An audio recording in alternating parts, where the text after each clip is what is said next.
हाथी और शेर की कहानी। एक बार एक जंगल में एक शेर अकेला बैठा हुआ था। वह अपने बारे में सोच रहा था कि मेरे पास तो तेज धारदार मजबूत पंजे और दांत हैं। साथ ही मैं एक बहुत ही ताकतवर जानवर भी हूँ, लेकिन फिर भी जंगल के सारे जानवर हमेशा मोर की ही तारीफ क्यों करते रहते हैं। दरअसल शेर को इस बात से बहुत जलन महसूस होती थी कि सभी जानवर मोर की तारीफ करते थे। जंगल के सभी जानवर कहते थे कि मोर जब भी अपने पंख फैलाकर नाचता है तो वह बहुत सुंदर लगता है। यही सब सोचकर शेर बहुत दुखी हो रहा था।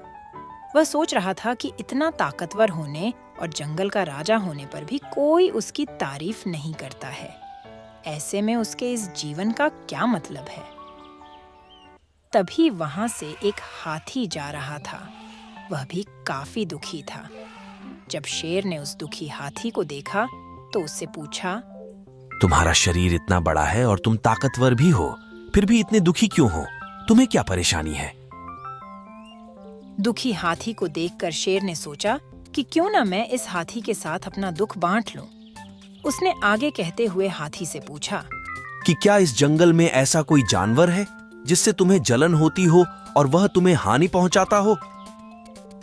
शेर की बात सुनकर हाथी ने कहा, जंगल का सबसे छोटा जानवर भी मुझ जैसे बड़े जानवर को परेशान कर सकता है। शेर ने पूछा, वह कौन सा छोटा जानवर है?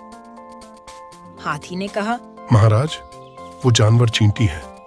वह इस जंगल में सबसे छोटी है, लेकिन जब भी वो मेरे कान में घुसती है तो मैं दर्द के मारे पागल हो जाता हूँ।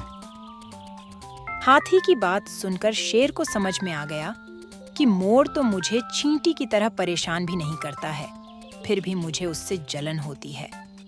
ईश्वर ने सभी प्राणियों को अलग अलग खामियां और खूबियां दी हैं। इसी वजह से सारे प्राणी एक जैसे ही ताकतवर या कमजोर नहीं हो सकते हैं। इस तरह शेर को यह समझ में आ गया कि उस जैसे ताकतवर जानवर में भी खूबियों के साथ कमियां हो सकती हैं। इससे शेर के मन में उसका खोया हुआ आत्मविश्वास फिर से बढ़ गया और उसने मोर से जलन करना बंद कर दिया। इस कहानी से हमें यह सीख मिलती है कि हमें कभी भी किसी की खूबी देखकर उससे नहीं जलना चाहिए, क्योंकि हम सभी में अलग अलग खूबियां और खामियां होती हैं। अगर आपको हमारे वीडियोस पसंद आ रहे हैं तो इन्हें लाइक करें, कमेंट करें और सब्सक्राइब करें। Toon ethics.